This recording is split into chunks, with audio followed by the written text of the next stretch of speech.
From the shadows of Coruscant to the command center of the Rebel Alliance, Mon Mothma's journey is one of sacrifice, resilience, and leadership. Andor Season 2 doesn't just bridge the gap to Rogue One, it also sets the emotional and political groundwork to get us to the pivotal moments of Return of the Jedi.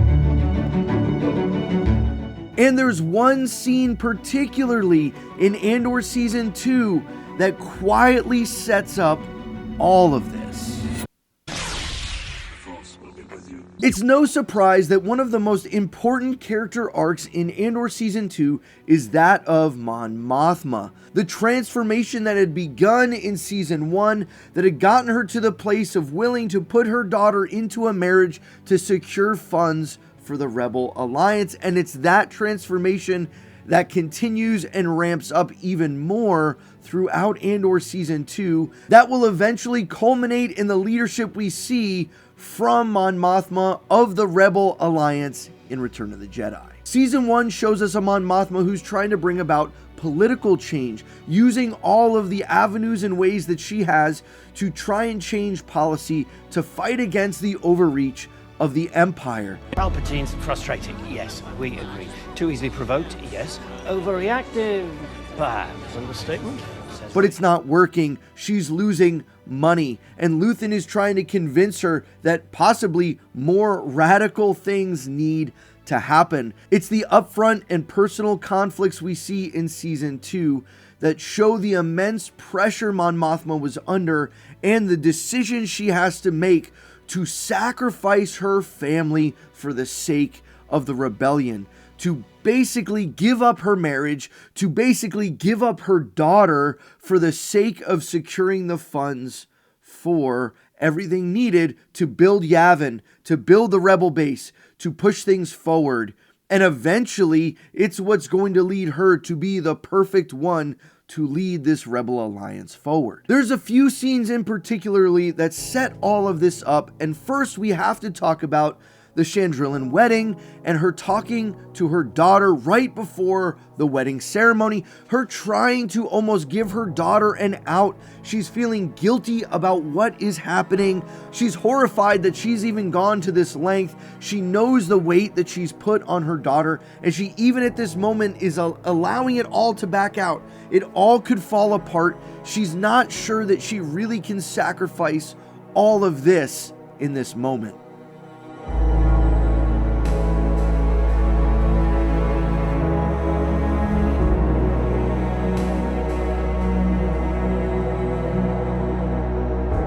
Vina de Mataria. But it's Leida's desire to go through with it that kind of brings the realization to Mon Mothma that there's no turning back now. This is the direction they're going. And the rest of the storyline that plays out with Tay Colmer kind of having to be taken care of by Luthen because of his wavering commitment, Mon Mothma's kind of full transition into just giving over completely into what's going on. But it's that subtle little camera movement and pull in as the wedding is about to happen that we see the resoluteness of Mon Mothma, the willingness to give up sacrifice that is setting up perfectly the resoluteness we're going to see in Return of the Jedi. The Emperor's made a critical error and the time for our attack has come. The data brought to us by the Bothan spies pinpoints the exact location of the Emperor's new battle station. We also know that the weapon systems of this Death Star are not yet operational. With the Imperial fleet spread throughout the galaxy in a vain effort to engage us, it is relatively unprotected. But most important of all, we've learned that the Emperor himself is personally overseeing the final stages of the construction of his Death Star. But it's not just that one scene to kind of push this forward. There were a few others that stood out in my mind that started to show this transformation and inched us closer to the rebel leader we know in the original trilogy. And one of them was just this camera pan out that contrasted Mon Mothma in the same way with Cassian Andor in the lead up to what we know was going to be just a crazy escape from the Senate as she's deciding in this moment to say, yes, I am going to give this speech. Yes, I'm going to burn down my life. Yes, I'm going to walk away from my family, from my husband, from everything. I've realized that political change is not going to fix this anymore. It's this moment that she has decided to go forward with the speech. It's this moment that's decided everything going forward. And it's this connection that makes everything run so much deeper in Star Wars, and in particularly Andor. All of Star Wars is about sacrifice. And we see that so clearly pictured in Andor. From every character decision, every character arc, it's about this question. And what do you sacrifice? And obviously we know how Luthen answers that from Lonnie when he shouts, everything. Like, I sacrifice everything. What do I give up? I give up everything. And that's Mon Mothma as well. That's Cassian as well. It's Lonnie. He gives up everything. He doesn't even know he will. It's Dedra who gives up everything. It's asking the question, what is the cost of rebellion? What is the cost of fighting against all of this? It's giving up everything.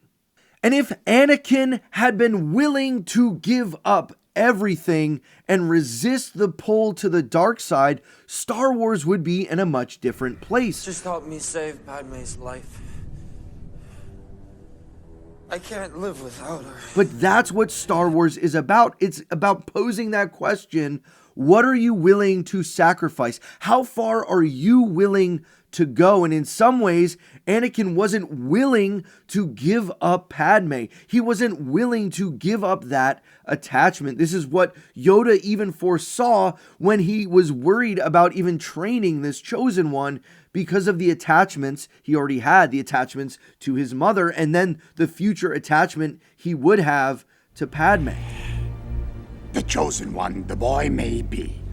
Nevertheless, grave danger I fear in his training. And contrast that by the decisions made by the characters in Andor, when Bix is willing to walk away from everything, Cassian's willing to walk away from everything, Mon Mothma is willing to walk away from everything, and even Luthen and Clea willing to walk away from everything. And it sets up the decision perfectly from Luke Skywalker, who's willing to walk away from everything. You failed, Your Highness. I am a Jedi, like my father before me.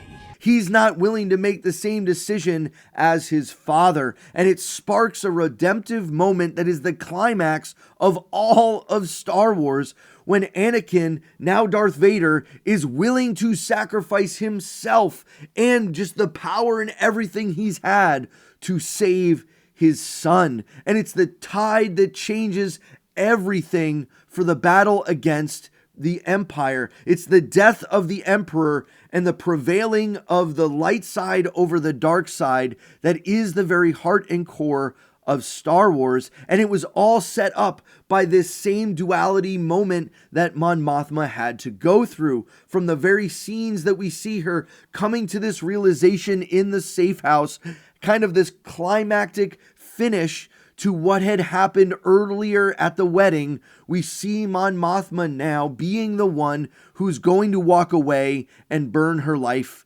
for the sake of the rebellion, in the same way that Darth Vader gives up his life for the sake of his son and the rebellion. He recognizes the evil of the Emperor, and he realizes that he must make the decision he was unwilling to make before, which is letting a piece of him die in Padme so that the evil of the Empire would not win.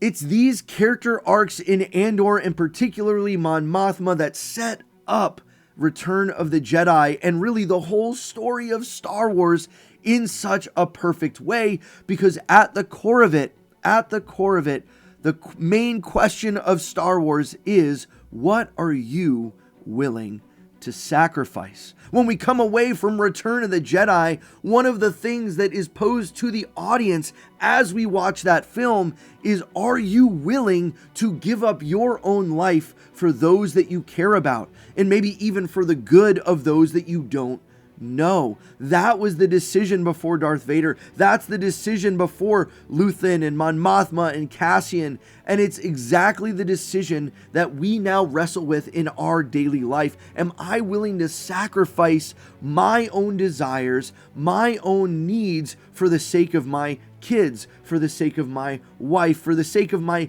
country even? And if maybe we were able to take away this understanding and apply it more directly into our own lives, to live less selfishly, to live selflessly for those around us, our world would be in such a better place. This is why Star Wars connects on such a deeper level in so many different ways, and why I think the scene and the character of Mon Mothma is a perfect setup for Return of the Jedi. Let me know what you think down in the comments below, guys. I appreciate you all so much for taking the time to watch all the way through this video. If you did, that means you probably liked it. Can you please leave a like on the video and maybe share this video with someone who you think would like it as well? As always, this is The Force Fandom. My name is Jeremy. Thank you for being here. And remember, the Force will be with you always.